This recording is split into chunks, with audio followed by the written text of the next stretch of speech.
What if kinalaban ni Saitama ang Gear 5 ni Luffy? Kaya bang ma-one-hit ni Saitama si Luffy? O kaya bang tapatan ni Luffy si Saitama gamit ang kanyang pinakamalakas na form? Pero bago yan, pag-usapan din natin kung what if kinalaban ni Saitama si Muzan, Naruto at Gojo. Kaya kung gusto mong malaman yon, hawakan mo aking kamay, kumuha ka ng drinks at huwag kang mahiyang mag-comment dahil lahat ng ito ay debatable. Disclaimer lang din na naglalaman ng manga spoiler ang video na ito. Kaya choose wisely. Watch wisely? Wisely watch? Ha? Ewan ko. Simulan na natin to mula kay Saitama versus Muzan. Si Muzan ay ang pinakamalakas na demon sa mundo ng Demon Slayer. Siya rin ang dahilan kung bakit may demon sa Demon Slayer.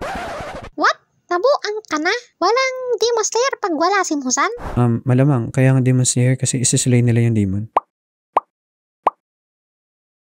Si Muzan din ang may pinakamalakas na Demon Blood Art. At sa manga, nalaman natin ang kanyang bilis ay faster than speed of sound. Pero despite sa pagiging Demon King ni Muzan, alam natin na hindi niya kasing lakas si Saitama dahil muntikan na nga siyang mamatay laban kay Yorichi, ang pinakamalakas na Demon Slayer sa buong history. Kahit gaano rin kalaki at kalakas ng mga kalaban ni Saitama ay nawa-one hit niya lang ito. Kahit na ito pa ay dragon level threats tulad ng Deep Sea King, the same character na tumalo sa maraming S-rank hero. Kaya kung maglalaban man si Muzan at Saitama, no doubt walang chance na mananalo si Muzan. Kaya kung ako si Muzan, siguro tatakas na lang ako. At kung tatakas man si Muzan, kailangan niya mag-split into tiny pieces tulad ng ginawa niya sa laban nila ni Yorichi. Sa lahat ng 1,800 tiny pieces, 1,500 lang yung nawasak ni Yorichi. At dahil doon, naging successful yung pagtakas ni Muzan. Pero ang tanong, makakatakas kaya si Muzan kay Saitama? Well, balikan muna natin ang laban ni Saitama kay Buros. Nung sinipa ni Buros si Saitama, napunta nga si Saitama sa moon. At dito makikita natin kung gaano ba talaga kabilis si Saitama. Kasi nung bumalik si Saitama sa Earth galing sa moon, ang kanyang bilis ay umaabot ng 299,792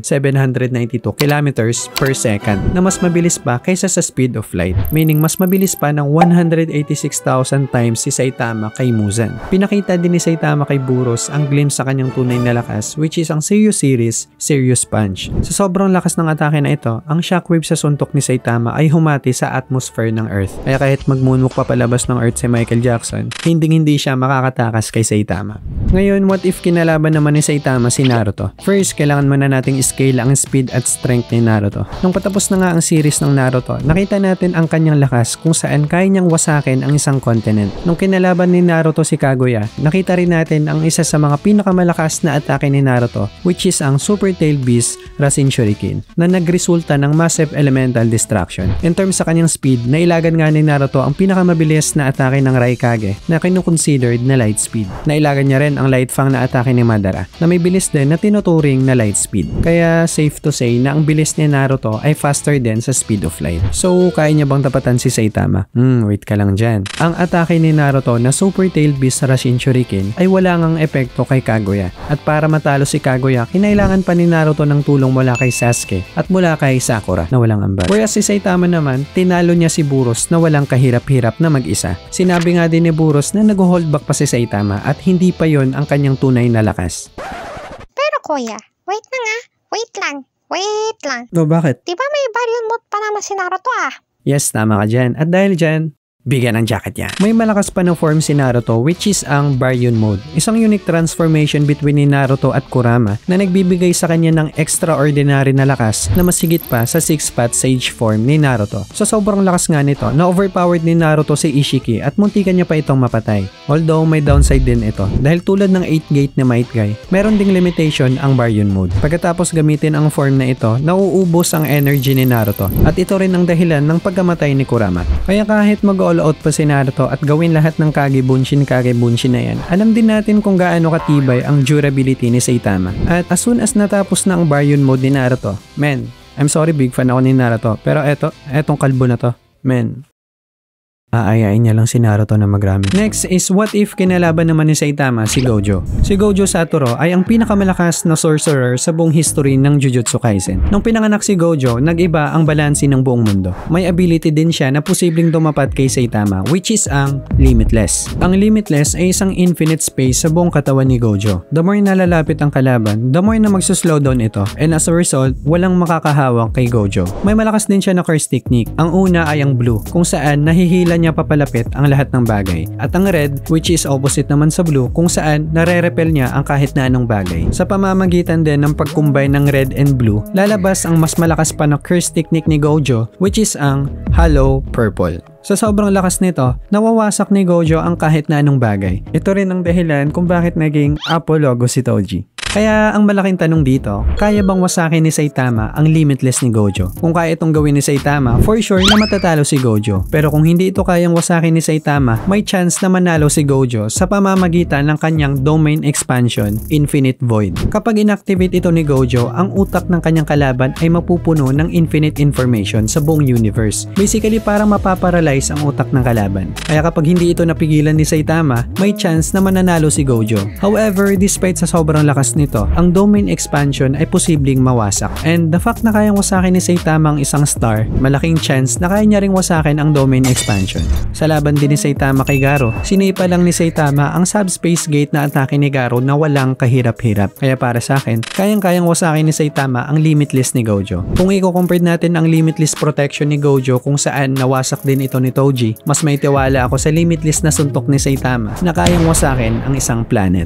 Ngayon, pag-usapan na natin kung what if kinalaban ni Saitama si Luffy. Kung sa tingin mo easy win lang ito para kay Saitama, dyan ka nagkakamali. Sa latest power up nga ni Luffy, nagkaroon siya ng awakening at ito ay ang kanyang pinakamalakas na form, which is ang Gear 5. Sinabi ng creator ng One Piece na si Ichiro Oda na ang kapangyarihan ng Gear 5 ay limited lang sa imagination ni Luffy. Kaya maraming fans ang nagsasabi na ito raw ang pinakamalakas na ability na na-unlock sa buong anime. Sa laban ni Luffy kay Kaido, mapapansin natin na palakas ng palakas si Luffy hanggat sa matalo niya si Kaido. Kaya kung maglalaban man si Luffy at Saitama, maraming fans ang nagsasabi na si Luffy ay hindi ganun kalakas sa simula. Pero eventually, maa-adapt niya ang lakas ni Saitama hanggat sa matalo niya ito. However, kahit nagkaroon siya ng awakening, hindi na-unlock ni Luffy ang unlimited growth, which is bagay na meron si Saitama. Sa pamamagitan ng training ni Saitama na 100 push-ups, 100 set-ups, 100 squats at 10km run sa loob ng 3 years, na break ni Saitama ang kanyang limiter. Para magkaroon tayo ng insight kung ano ang unlimited growth, balikan natin ang laban ni Saitama kay Garo.